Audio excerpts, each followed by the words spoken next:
ফ্যাসিবাদ বিরোধী শক্তি, যুগপৎ আন্দোলনের শক্তি যদি নিজেরা একতাবদ্ধ না থাকে তাহলে সেই নতুন বাংলাদেশের স্বপ্ন ধূলিসাৎ হয়ে যাবে। সর্বশেষ যেটি বলবো যে আজকে যে গণ অধিকার পরিষদের সাথে বিএনপির বৈঠক অনুষ্ঠিত হয়েছে, মূলত লন্ডনে মাননীয় প্রধান উপদেষ্টা এবং জনাব তারেক রহমানের সাথে যে আলোচনা হয়েছিল নির্বাচন, গণহত্যার বিচার এবং রাষ্ট্র সংস্কার নিয়ে, সেই বিষয়গুলো আজকে বিএনপির পক্ষ থেকে আমাদেরকে ব্রিফ করা হয়েছে।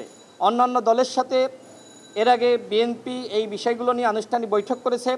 আজকে গণ অধিকার পরিষদের সাথে ঠিক তারই ধারাবাহিকতায় বৈঠক অনুষ্ঠিত হয়েছে।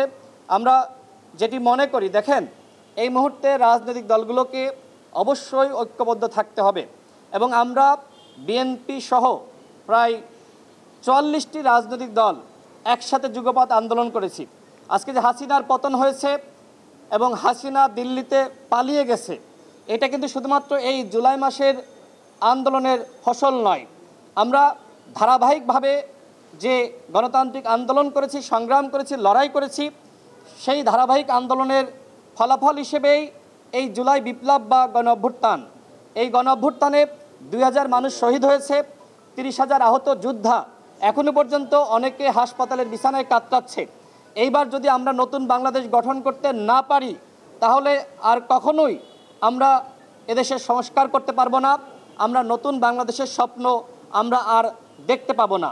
একই সাথে সাম্য, মানবিক মর্যাদা, সামাজিক সুবিচারের যে বাংলাদেশের গল্প আমরা শুনছি, সেই গল্পেরও কিন্তু বাস্তবায়ন হবে না।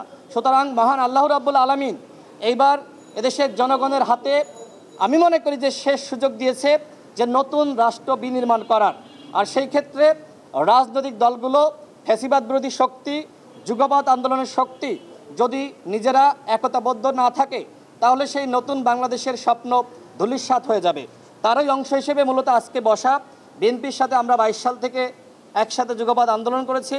আমরা মনে করি হাসিনা পালিয়ে গেছে, কিন্তু হাসিনার ফ্যাসিবাদ এখনো পর্যন্ত পুরো বাংলাদেশে বিভিন্ন দপ্তরে, সেক্টরে রয়ে গেছে। সুতরাং লড়াইটা যে শেষ হয়ে গেছে হাসিনা পালানোর সাথে সাথে, আমরা সেটি মনে করছি না।